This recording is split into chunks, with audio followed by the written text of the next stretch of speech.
This is the most twisted case of the Chavez family. With criminals all around us, we witness the darkest side of human nature and the strange notion that someone else's misery may bring them joy. What could this twisted case be? Who committed this hideous crime? Well, sit back and relax as we take you on a mission to unfold the most shocking story. This is Solved Files, where crime stories are brought to your doorstep. What are you waiting for? Just hit the subscribe button for more fascinating and suspense-filled crime stories. Now, let's get back into this story and uncover this mystery. Now, to uncover and unveil this twisted case, let's check out how it all started. Unfolding the case.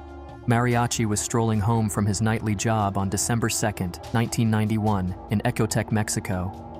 While returning home, he encountered a young child alone on the street. Apparently, Mariachi questioned why a child in such a situation was left alone on the street, as it appeared that the child was filthy, as if he were covered in mud. He identified the young boy as the youngest member of the Chavez Lopez family, well known in the Jardines de Murillo neighborhood for owning one of the most enormous and magnificent homes. But Mariachi immediately asked the youngster why he was dirty and where his mother was. The 3-year-old youngster could walk and talk, but his speech was unclear, making it challenging to understand. The youngster informed Mariachi that his mother had surgery at home by a doctor and that she never woke up again. The toddler appeared calm and most likely had no idea what had really transpired. When Mariachi noticed the boy was coated in blood instead of mud, she thought this sounded odd. The child could not articulate what he had seen, since what had transpired was outside his narrow perspective of the world. Perplexed, Mariachi brought the boy to his house, where his spouse awaited. She knew the boy's name, Alejandro, and was familiar with the Chavez Lopez family.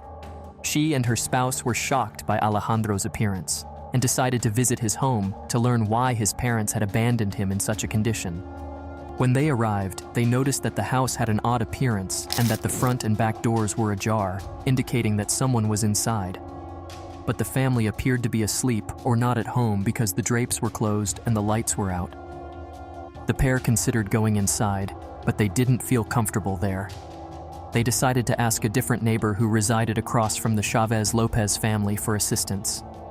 By then, the neighbors had heard about the scandalous situation and were curious about what was happening, but none dared to approach the house until the officials showed up. They could only assist in the interim by cleaning the young child.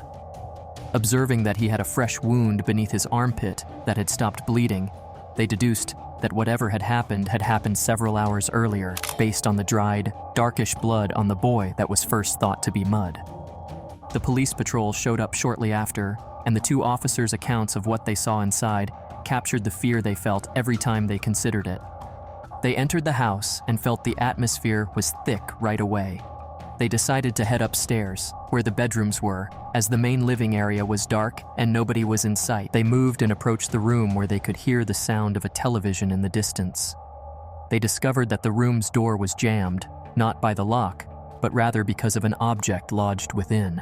After using some force, they succeeded in opening the door and were shocked to see the bodies of a man and a woman obstructing it. They were in a room covered with blood, both on the floor, one on top of the other. What happened to them? Was it a robbery attack or assassination? Who knows? Let's dive deeper to uncover this mystery. The officers were stunned and fled the residence quickly because they were not used to such graphic scenes and did not have any rounds in their weapons. They stood briefly, leaning against their patrol car, clearly shaken. One of the cops, feeling overpowered by the scenario, called for backup. A few police patrols showed up after about 20 minutes, and the cops with flashlights started looking through the house. Although they were aware that there were 2 bodies in the room upstairs, they first intended to investigate the ground floor to gain a clearer idea of what had transpired. They were surprised to see how tidy the remainder of the house was.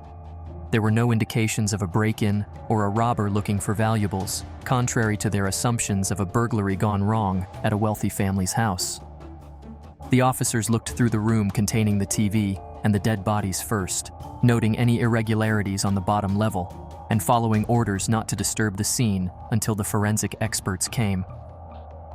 The crime scene. The victims, Alejandro and Feb Chavez Lopez, were immediately recognized as homeowners. The crime scene was incomprehensible. Blood covered the walls, the floor, and the bed after the victims appeared to have been repeatedly stabbed with a knife. However, the room's emptiness and the shoe impression he left on the bed revealed that the Chavez-Lopez couple had battled for their lives. Unexpectedly, there was a bag in the room with jewelry, checkbooks, and credit cards, suggesting that the robbery was not intended. It appeared that the crime was motivated by enmity towards this particular family, which begs the question of who could have attacked two devoted individuals, both of them teachers, in such a horrific manner. All praised the Chavez-Lopez family. Although a teacher by profession, Alejandro, the father, had a strong entrepreneurial spirit and a passion for business. In the underprivileged neighborhood, he was well known for his distinctively colossal mansion. He also recognized the value of networking in achieving commercial success, so he frequently went to events and gatherings where he met influential individuals and developed relationships that aided in his ascent to the top of the community. He was 33 years old, already the owner of two sizable schools that brought him a respectable income, and he had no plans to sell them. In addition to teaching, Alejandro had a passion for vehicles. He had previously purchased land for a garage and wanted to open one using his expertise in auto restoration. Sadly, Alejandro was never able to fulfill this goal. Alejandro also received assistance from his stunning wife, Feb, who was well known for her attractiveness and helped with business administration. However, Lorena was her daughter from a prior relationship. But Lorena, who was 13 years old and looked different from her siblings, was given Alejandro's surname and was also treated like his daughter. The other children from Feb and Alejandro's marriage were Jasmine, who is 10 years old, Erica, who is 8 years old, and Alejandro Jr., who is 3 years old. The Chavez-Lopez house had a magnificent facade, but its interior was poor, with only one bathroom and an incomplete kitchen. This was the outcome of putting the house's exterior and expensive vehicles ahead of functionality. Alejandro enjoyed keeping himself apart from others and projecting an air of superiority. On the other hand, this characteristic made others wonder if envy was the driving force behind the crime. Alejandro's family routine. The family started their day at 4:30 a.m. to allow time for everyone to use the one bathroom. Alejandro sent his kids to a school 2 hours away because he wanted to improve the quality of education at the local school. Thus, they spent a large portion of the day in the car. Because of the economic differences, he also shunned socializing with his neighbors, which kept his kids alone and prevented them from playing with other kids in the neighborhood. In addition, even though Lorena was only 13, Alejandro noticed that some older guys were attempting to court her, and he became incredibly protective of her. In any case, their demise was regrettably regrettable. The officers examined the remaining bedrooms with sorrowful hearts after witnessing the horrific crime scene in the main bedroom. The first room they saw was pastel-colored, seemingly Lorena's, with clothes and other belongings strewn everywhere. They saw cigarette ashes on the bed, a sports shoe without laces, and a lamp in the shape of a bar without a cable. Neither the girl, Lorena, nor any blood was visible. Beneath the blankets in the adjacent room, they discovered a body covered in blood. Beneath lay Lorena's lifeless body, her hands bound with shoelaces from the sports shoes in the room before, and numerous wounds. The final room, which served mainly as a storage area without windows, was where Erica and Jasmine's lifeless bodies were found. Lorena's bear-shaped lamp's rope was used to chain their hands. Alejandro Jr., the 3-year-old, was the only person still alive from this massacre at that point. He was too young to give credible testimony, so all he could say was that a doctor had operated on his mother. Asking for more details from him will make matters worse psychologically. Why would anyone want a full family dead?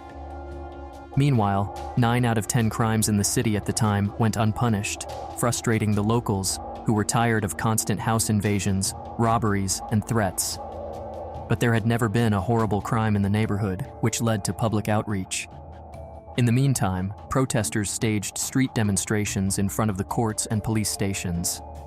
Negative newspaper headlines attacking the police further exacerbated the situation, which was already aggravated by the lack of progress made by the government.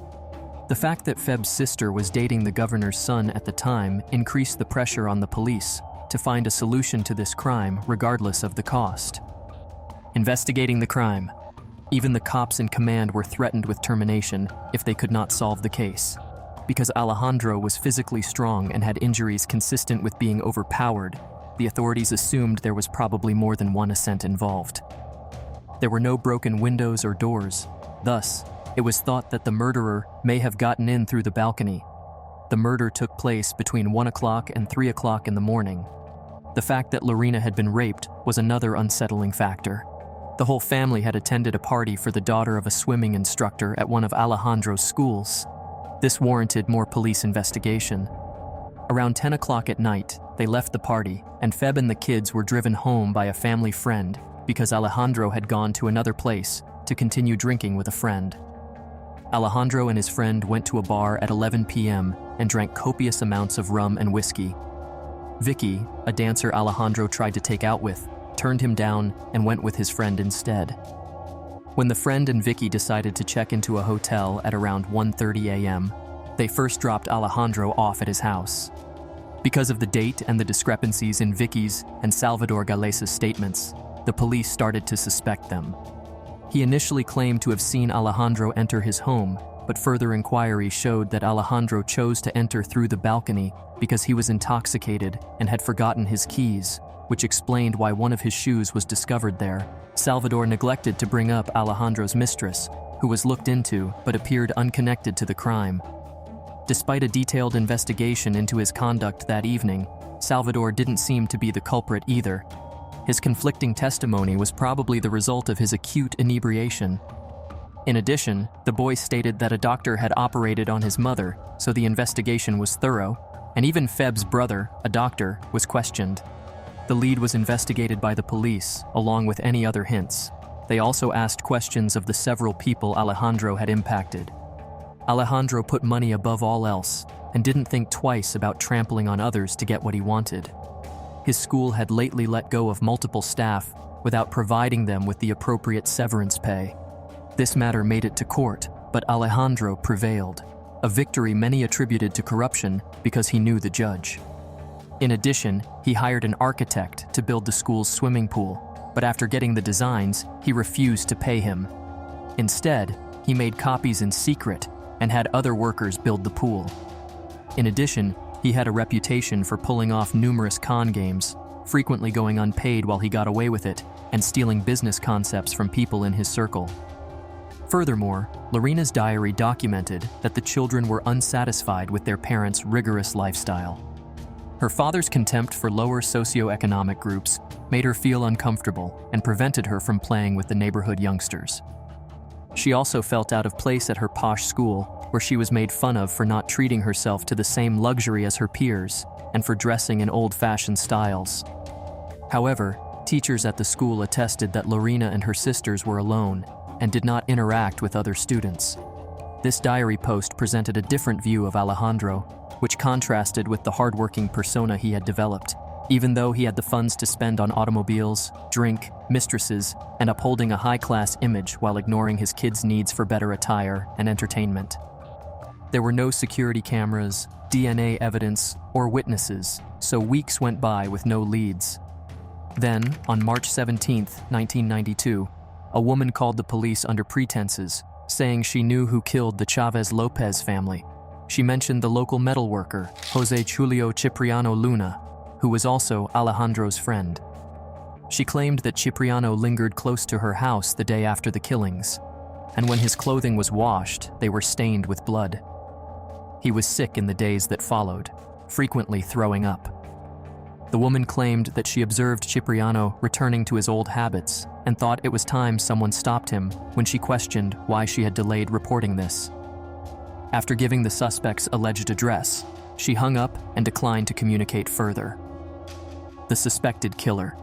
Nevertheless, Cipriano, Jose Julio Luna, who was 28 years old, resided in Ecotec, near Alejandro's house. Alejandro needed metalworking services for his car restoration projects, which is how he came to work with Cipriano. Cipriano's link made the police raise suspicions about him. Still, they encountered a significant obstacle. The anonymous call provided insufficient evidence to implicate Cipriano, and it was found that he resided in a different municipality, creating a jurisdictional conflict for the Ecotech police.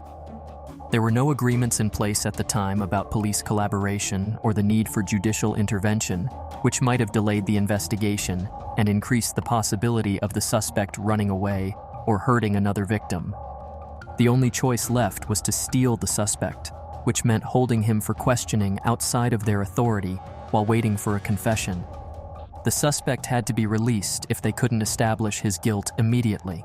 However, if he was later proven guilty, he may be sent to the relevant jurisdiction. However, their employment might be in danger if the local authorities catch them in the ACT.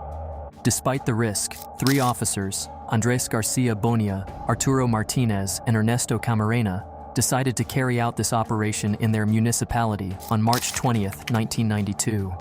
They went undercover, dressing in soiled clothes, not taking a bath, and growing out their hair to better fit the area's poverty.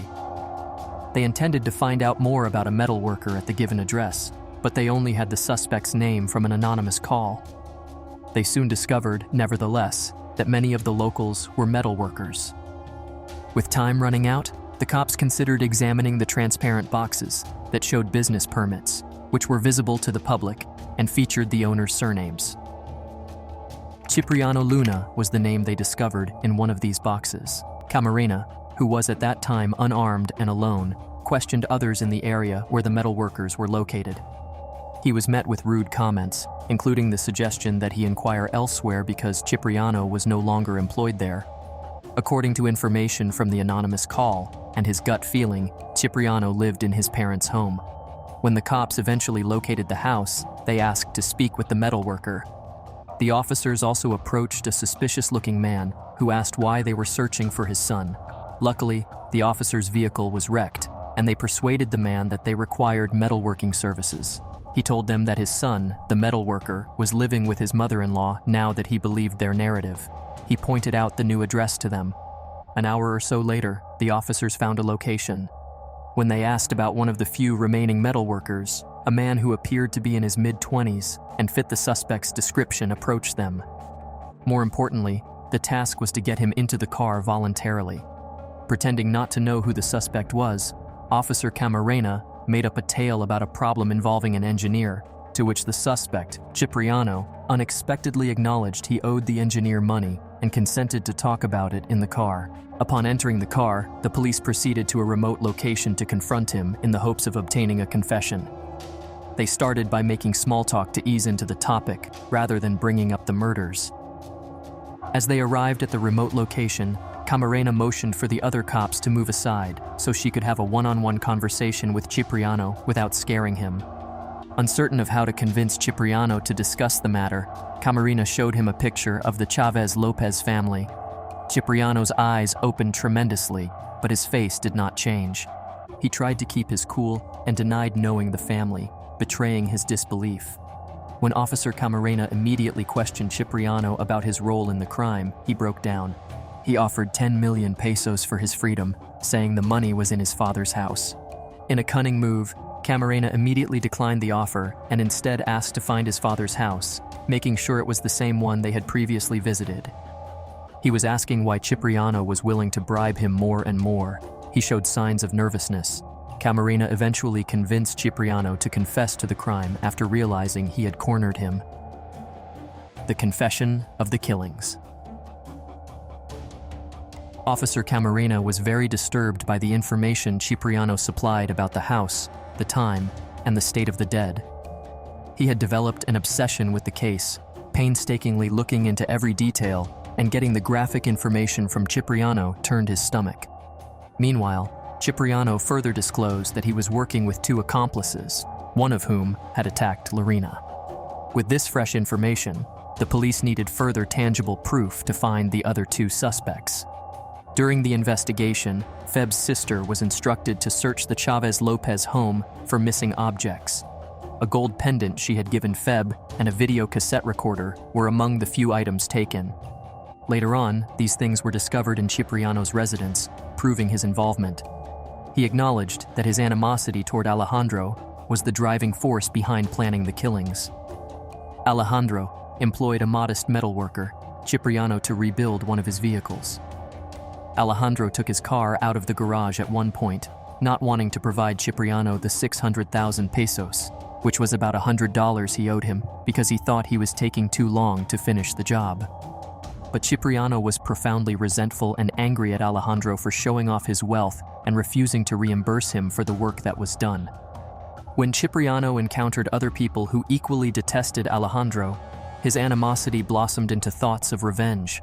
However, an 18-year-old street seller, Alejandro Cruz, and 20-year-old Adam Robo were the accomplice. The three suspects were present at the same party as the Chavez Lopez family on December 1st, 1991, the day before the killings. Alejandro was the center of attention at the gathering as he laughed and enjoyed a drink with his friend. When Cipriano went to Alejandro in the middle of the night to request the money he was due, he was told the task wasn't finished and wouldn't be paid. Adam started talking to 13-year-old Lorena later that evening because he was fascinated with her. When Alejandro realized this, he went up to Adam, insulting him and telling him he didn't have the right to be close to Lorena or think of himself as her equal.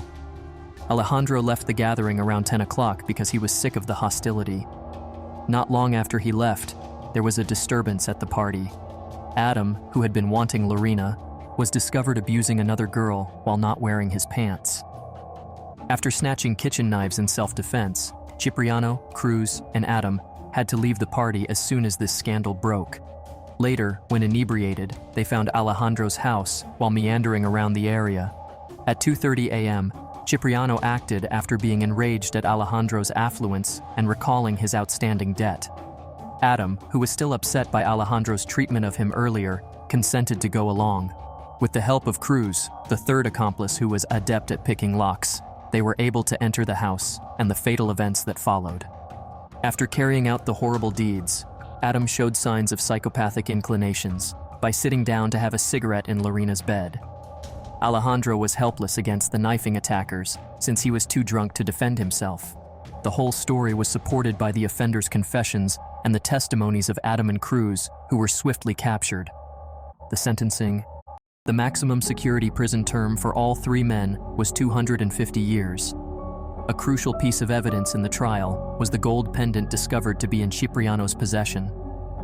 Their confession, which revealed they had committed the atrocities in the dark and had not spotted any children in the house, further solidified their status as horrific people. Alejandro Jr., who was 3 years old and napping in his crib at the time, was probably spared as a result. Subsequently, the child informed his grandfather that he had attempted to wake his parents by climbing out of his crib, which accounted for his injury, and then fled the residence. The mariachi eventually located him. Even though Alejandro had gained several adversaries, the severity of the crimes these people had perpetrated far outweighed any justifiable reprisal for what he had done. On the other hand, Officer Camarena received praise and a promotion for his efforts in cracking the case, which was well-deserved considering the seriousness and difficulty of the inquiry. It's painful how the sins of a father can wipe out a full generation. What do you think would become of the little boy? And what do you feel about this twisted case? Let us know in the comment section below. Well, don't forget to check out any of our videos on your screen.